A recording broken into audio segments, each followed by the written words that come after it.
Hey everybody, Ed Holmwood, Old Guy Hi-Fi channel. I hope everyone's doing well today. Today is going to be a bit of a different and I hope very interesting video for you guys. We're going to talk about a loudspeaker that actually can bring tears to my eyes. So sit back, relax, and we'll get started on this video.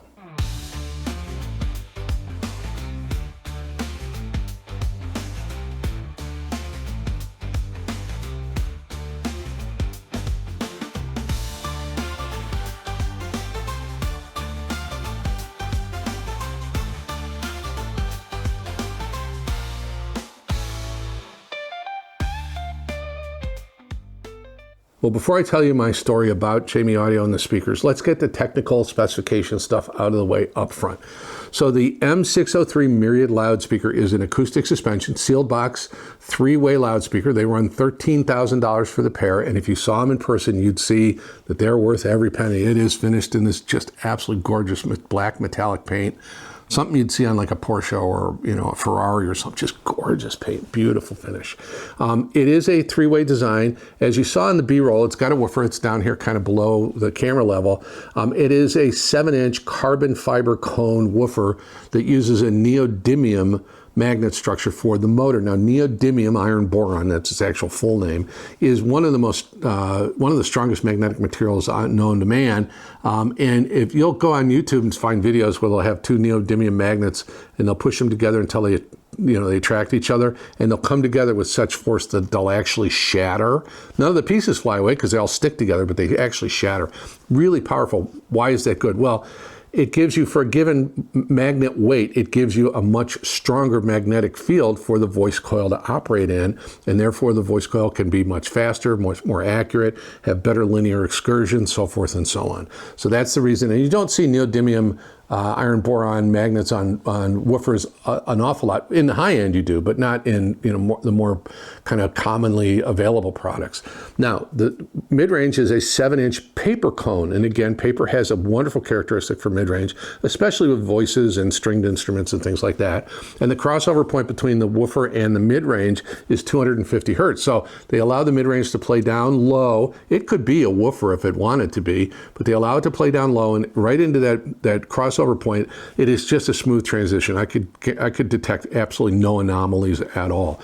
Now, the woofer crosses over at 2400 hertz to a silk dome, 1-inch silk dome tweeter. Again, this has neodymium magnet structure. This has neodymium magnet structure. That's more common on tweeters. But it's in this, what they call silk wave waveguide. It's beautiful. The finish on this speaker is just absolutely magnificent. Now, I'll insert some pictures, but each speaker has its own metallic grill over it that's not removable to protect the speakers, just so you can see that. And it has some gorgeous gold 5-way binding posts and a really good set of outriggers and feet on it. And I'll insert some pictures of that stuff here. So now that I've covered the technical stuff, let me tell you a little bit of a story about this. Well, it was Expona 2024, and I had just started the Old Guy Hi-Fi channel, and I was a newbie. I mean, I don't think I had 1,000 subscribers, and I'm wandering around the hotel at the Renaissance Hotel in Chicago here at Expona, and there are hundreds of rooms and loads of things going on and tons of people, and it's very hard to do any kind of real serious listening in those environments because you take a hotel room, strip all the furniture out of it, and you try to put some speakers in and set it up for a hi-fi. It's hard to do. It's very hard to do. Some people are successful at it, but it's hard to do. And again, I don't think anybody's meant to have it be a critical listening environment, just a good introduction to a product. And that's how I consider it, is just an introduction. I get a sense of it. Okay, it kind of has this sound characteristic, and it may be something I want to pursue and find out if I can review. And so I was walking around, and I heard some music, interesting music coming out of this hotel room, and it had a sign on the front, a name I didn't recognize. It said Jamie Audio. And I walked in, and I met Janice and Chin, the two representatives from Jamie Audio. By the way, Jamie Audio is based in Ontario, California. It's an American company. And I sat down, and they were playing some music on their speaker system. And within 30 seconds, 60 seconds, maybe a minute and a half, I was getting emotional. It was so beautiful and so detailed and so delicate and just so engaging. It just grabbed me by the heartstrings and pulled me in. I'm not kidding you. I was welling up. It was so beautiful. It is very, very rare for me to ever have an experience like that outside of the studio. I think this may be one of only a couple of times in my whole life that that's happened. I was so moved. I was so engaged, and I had to find out more. So I introduced myself again, newbie YouTuber with maybe 1,000 subscribers. Hey, do you want to send me some of your expensive speakers to review? And they politely declined and said, well, let's keep in touch. And they did. To their credit, they did stay in touch with me. Now, I was fortunate right now, Exponent 2025 had just occurred. Unfortunately, due to some conflicts, Jamie wasn't able to attend the show. Jamie Audio wasn't able to attend the show, but they said they were going to be in the Chicago area. They're doing kind of their national road show where they're taking their speakers out and doing demos at their dealers and things like that. And we're going to be in Chicago. Can we bring the speakers by for you to give a listen to and possibly review? And I said, yes, please.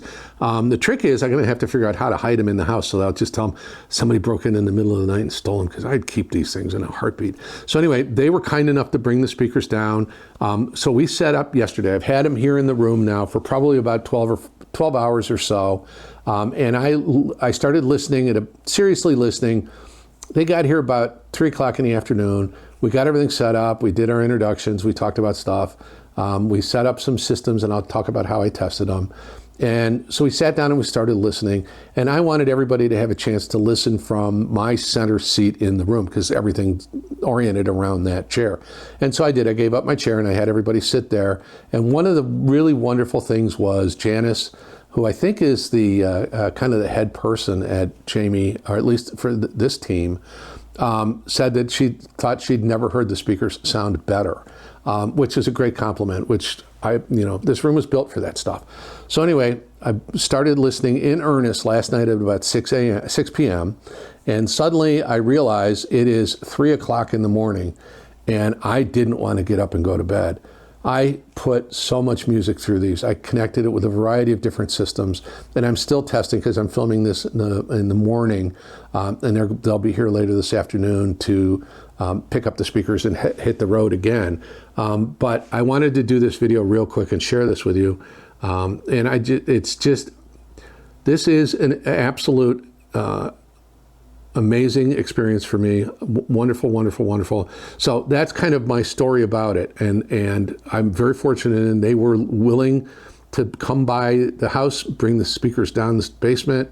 We got them all set up, and they let me listen to them. So let me do this. Let me tell you how I tested them. Obviously, I'm going to talk about some of the music I used, and there's some special stuff in the music for sure. And then I'll give you my final thoughts. Given the price of these speakers and the quality of sound that they can produce, I wanted to make sure I put together some really, really good systems to test them with.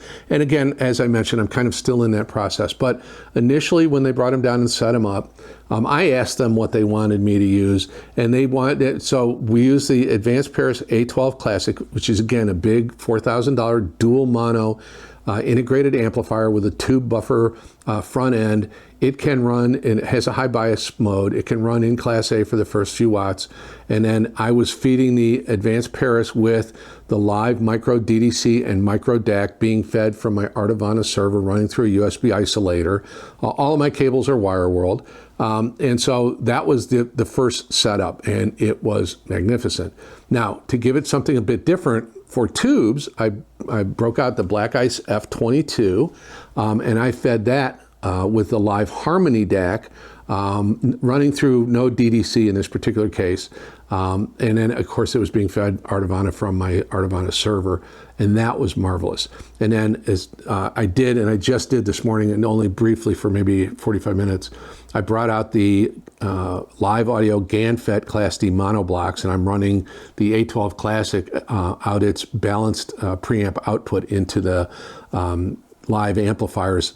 And that sounds wonderful. So I wanted to give it Class A/B solid state, Class A/B tube, and then a really high-end, good quality Class D amplifier. And so far, nothing has disappointed me at all, not even a little bit. So anyway, let me do this. Let me tell you about some of the music I used, and I think I've got some great music recommendations for you guys today. So let's do that next. Well, I told you about Exponent 2024 in my introduction to Jamie Audio. This year at Exponent 2025, I got introduced to an absolutely marvelous musician. So let me tell you a little bit about the background real quick. I'm at the hotel. I'm in the Forte distribution room talking to Lily, the owner of Forte Distribution. And she is the distributor for, a North American distributor for Ever Solo and Shanling and things like that. And she had this musician come in named Noemie Raymond, and she brought her cello. And she performed for us in that hotel room. Very nice, little intimate session, just wonderful, beautiful. She's got a great touch. So obviously at that, I had to find out more. So I introduced myself to her. We made a connection. We're now connected to each other on Instagram. But her latest album had just come out, and she was there to promote it. And so it's this album. It is Dialogues, and it's Noemie Raymond on cello and Zhenni Li-Cohen on piano. Now, you guys know I like cello piano duets. If you'll remember, excuse me, I recommended Hania Rania and Dobra Cheer and their album Bella Flaga or White Flag. That is a piano cello duet. So Noemie and Zhenni it's just a wonderful album. It's so beautiful. This was released in 2024, and it is interesting. Now, Bella Flaga is all kind of reinterpretations of popular Polish kind of rock music or folk music. This is actually true classical music. So the first piece on it is Rachmaninoff's Cello Concerto in G minor, Opus 19, and it's beautiful. It's amazing. And then the second piece is Rebecca Clark, her viola sonata, but it was adapted and arranged for cello and piano, and it's beautiful. So these pieces are interpreted kind of as a musical conversation between the two artists, between the cello and the piano. And it kind of, in a recording session, I think, they're looking at each other and they're kind of sensing each other's energy and they're feeding off one another. And you can tell by someone's facial expression or whatever, because on these pieces, your timing as two individual instruments has to be perfect, because there's parts where you're playing together, there's parts where you're soloing. You need to make sure that you're totally in sync. And you get that sense in this album that they're in sync. It is just beautiful. Now, critics have praised this album, as I will, as being an absolute an expressive exercise with great emotional depth. It's been described as glorious, and I would include that.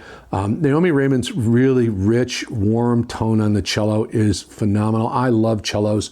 I'm a big Yo-Yo Ma fan. To me, a cello very much kind of is reminiscent and very emotionally grabs me like a human voice does, because it covers that very similar kind of range, all the way down to maybe a male baritone or bass, and all the way up higher in frequency, up into the female vocal range. So cello just has this amazing expressive tone to it, and Noemie's her prowess on the cello is just beautifully amazing. Now, Zhenni Li-Cohen's touch on the piano is wonderful as well, because there's parts where you got to bang on the keys and there's parts where you just have to be so delicate, and she executes it beautifully. Now, if you want to, and I encourage you to, there will be a title link, and if I can find a Qobuz link, there'll be links to this album in the video description, but I encourage you to support the artist.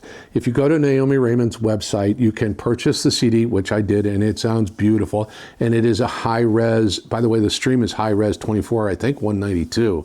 But they also offer a vinyl version of it, and it's a 2 LP set, and it was mastered by Rennie Flamme at 2 times HD, right? Beautiful. And then it was all redone, analog mastered by Chris Bellman at Bernie Grundman Studios. It's just amazing. It is a rich, engaging, beautifully recorded, just sonically amazing recording, whether you stream it. And the stream sounds great, but the CD sounds better, and then the LP sounds even better than that. So I heartily encourage to check out Noemie Raymond and Zhenni Li-Cohen's album Dialogues. It is well worth it. And if you can, buy a CD, buy an LP to support the artist. I have no relationship with them other than Noemie is just this really wonderful, very sweet person, and she's got a beautiful little dog. Anyway, so Noemie Raymond, Zhenni Li-Cohen, Dialogues. What did I listen to next? Well, as you guys know, I have a predisposition to female artists and female vocalists. So I wanted to give the speakers the opportunity to really shine and do their best. And so I wanted to use excellent recordings. And the Noemie Raymond, Zhenni Li-Cohen recording is amazing. And this recording from Holly Cole, Dark Moon, is absolutely stellar. Now, this just came out in January of this year. Li-Cohen is a very interesting vocalist. She has this really unique ability to blend kind of jazz stylings, pop stylings, kind of country influences. Really, really interesting. She has a very unique way to interpret. Now, this album, Dark Moon, is kind of pieces from what's called the Great American Songbook, right? Moon River's on this. So that'll give you an idea. Her ability to take these very well-known songs and reinterpret them and really make them very much her own is unique. This album is beautifully recorded. It is stunning. Just gorgeous. There's some great songs in it, some great classics. She just has this ability to put a lot of herself into the recording. So there's a lot of emotional depth. And there's, again, they're arranged for her vocal stylings, the key she sings in, so forth and so on. So it adds a kind of a really unique and I think engaging perspective on songs that many of us are very familiar with. Now, this is a great recording, as I mentioned. She collaborated with longtime partners Aaron Davis on piano, George Kohler on bass, David DiRenzo on drums, and she had some great guest musicians, Kevin Brett on guitar, Howard Levy on harmonica, and I love it. Her background vocalists are called the Good Lovelies. I think that's just beautiful. With this particular recording, the whole idea behind it was spontaneity. So there was minimal rehearsal. The recordings, most of them they attempted to do everything in one take. If there was some cuts in or punches in, I don't think anything was punched in after the fact. If there were some edits, I couldn't detect them at all. It sounded like one single continuous kind of first take or second take performance. Really, really beautifully done. And I think there's this kind of atmospheric sense to the arrangements. There's space in the notes. It's not crowded. It's not congested. Her voice just kind of comes through just so beautifully, lovely, and beautifully textured. And it's just really, really interesting. And again, her ability to take these, what's called the Great American Songbook songs, and reinterpret them and kind of make them her own or put her own personal stamp on it is wonderful. So again, Li-Cohen and her latest album, Dark Moon.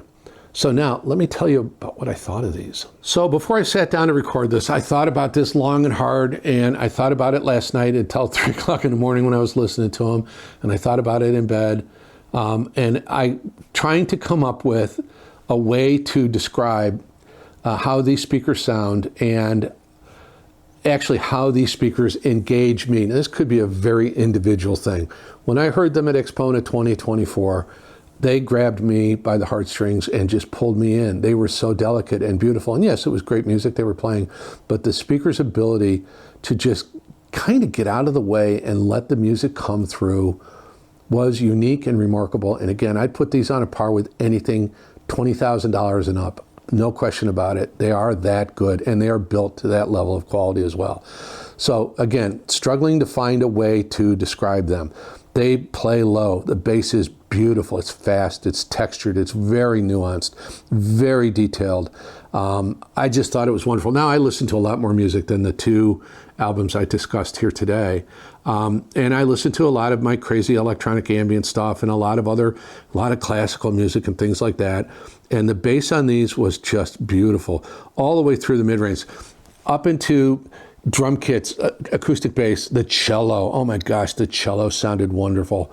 Li-Cohen's voice sounded amazing. The mid-range, the upper bass, lower mid-range, upper mid-range, just beautifully rendered. Everything, all the detail, everything that you would want and hope for was reproduced beautifully. Now, I was given it some really good sources too, and some good equipment it was plugged into, and it delivered. Mid-range was stellar, probably one of the best I've ever heard. And this, giving you a hint, this is by far and away the best speaker I've ever had down here for review, and maybe one of the top 5 speakers I've ever heard in my entire lifetime. So take that for what it's worth. Anyway, mid-range was just beautiful. The attack was fine. These These are a very neutral speaker, but they're not characterless. They are ever so slightly warm and through the bass and into the mid-range and into the vocal region. And as you get higher up in the mid-range, as you get up on the right hand of the piano, it is clear and crisp and beautiful. And if the recording is well done, it is perfectly rendered. If the recording's poor, you get a little of that ringiness that you can sometimes get.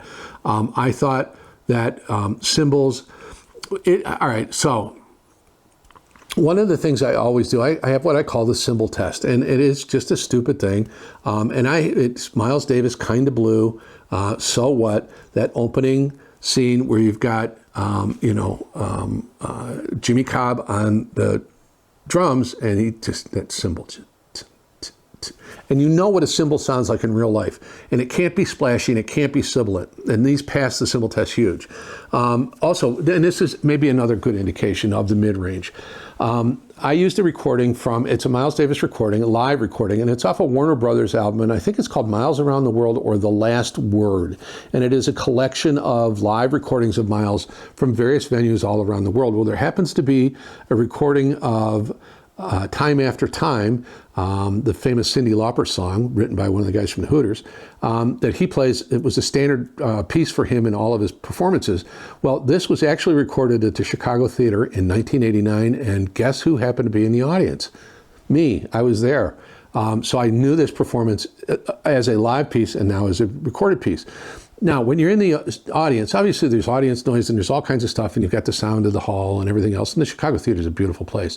But while he's playing Time After Time, Miles has this tendency to turn his back on the audience or bend over and play his trumpet into the floor. But also, too, he just kind of puts these phrases out there, and he lets them hang, and he puts space in between the phrases. Well, one of the things that was really fascinating, I'd never heard it before, was in that space between the phrases, I could hear him breathing. He has, on his trumpet, he has a microphone that comes around and goes into the bell of the trumpet, but oftentimes he doesn't have the trumpet to his mouth. He's kind of holding on to it, or he's got it here by his, he kind of puts it on his shoulder. Miles was a bit quirky that way. I could hear him breathing. That's how much detail these speakers could reveal. I've never heard that before. I heard on several different recordings things that I'd never heard before.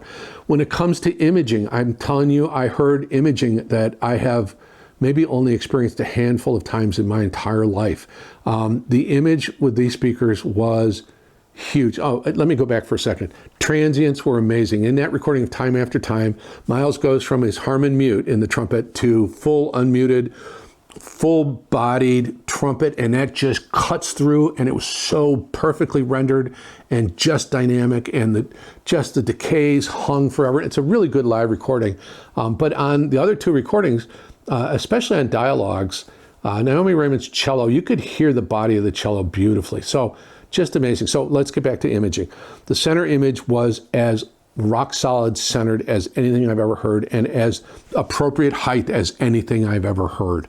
The image was wide, it was tall, it was deep, very deep. Now, I'm not a big one on, instrument specificity and space kind of stuff. If I know generally where, especially on orchestral pieces, if I know generally where the instruments are, I'm a happy camper. Now, I was getting precise location information on these in the image. I could literally almost point directly at, all right, that's first cello, that's, the bassoon player there, or whatever it is. And of course, the other two recordings I suggested, all of that imaging is done by the engineer in the studio. But on a good recording of an orchestral piece, obviously you're getting the hall, you're getting the sound of the room, you're getting all of the instrumentation. These allowed me to follow instruments, even in crescendos, even when there's a lot of instruments playing at the same time. If I wanted to pick out an individual instrument and follow it, the instrument's line, I could, and I could do it easily, and I could stay with it, and I didn't lose track of that particular instrument. I'm struggling for words to describe how absolutely amazing these speakers truly are. They sound wonderful. They have an amazing ability to disappear and vanish and just give you the music as you would expect it to. Now, I must say, I would give them very good source equipment and source material. If I had something more expensive, more powerful than the Advanced Paris A12 or the Black Ice F22 or the GANFET, live GANFET mono amps, I would have given it to them. But that's all I happen to have here right now. And these absolutely delivered. And I think they gave all of my equipment the absolute best opportunity for that, that piece of equipment to shine. These are not, they can be a magnifying glass. They're not ultra detailed, but if you like detail, you'll love these. But it's never strident, it's never fatiguing, it's never hot. If the recording is hot, yes, you'll get it. There is a Beth Hirsch song called All I Need. Is it All I Need or Path of Magic off her Life album. And it's a very sibilant recording, and these reproduced all that sibilance beautifully, but probably better detailed and better defined than I've ever heard that sibilance. A lot of times it just sounds like a shh, but I could detect the real kind of that sibilance, and that's in that 5,000 to 7,000 hertz range. I don't know how to tell you, and I don't know how to share my feelings about it. These speakers move me emotionally, they move me intellectually, they satisfy my desire to hear music reproduced just beautifully, wonderfully, accurately, naturally.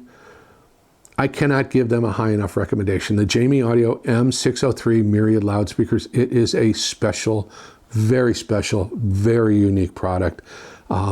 Man, I hope you guys ever get a chance to listen to them. I know they have a showroom out in California if you ever want to go see them. But check their website. There'll be some information if there's a dealer local to you and you maybe get a chance to go hear them. You got to.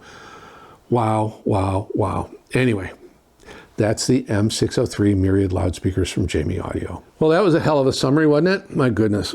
Hopefully you enjoyed the video. Hopefully you'd be willing to give me a like and your subscription. It really does matter. I appreciate it, and your view counts a lot. So thank you to my members, my subscribers, and my viewers. You guys have treated me wonderfully, and I appreciate it greatly. There will be a link, and it's not an affiliate link, to the Jamie Audio website if you're interested in finding out more information about their products. This is their baby tower. They have bigger speakers than this, and I can't wait to hear those if I get the chance. So there's more information there. There will also be a title and co-buzz, if I can find it, link to both the albums, and I encourage you, please check out both of them, and please check out Noemie, Raymond, and Zhenni Li-Cohen's album. And if you get the opportunity to, please support the artist by purchasing the CD or the LP. It'll be well worth your money, no question about it. In the video description and in the pinned comment will be a channel membership link if you're so interested. There are affiliate links in the video description. You guys know the drill on that. There's a link to our Community Post playlist. Please check that out. Please comment. Let me know. Yes, this is an expensive speaker. Yes, it is out of reach of a lot of people, but oh my God, if you ever get the chance to experience it, it is, I don't know, it was just an amazing experience for me. Anyway. Please comment, let me know your thoughts. I think that's everything I need to cover. The Jamie Audio M603 Myriad loudspeakers, just wonderful, wonderful. Well, please like, please subscribe. You can follow me on Instagram if you wish. My name is Ed Homewood. This is the Old Guy Hi-Fi channel, and it is now your duty, as I tell you every time, to sit back and listen to some beautiful music and just relax and enjoy yourself. I hope you have a wonderful day. Thank you so much for your time.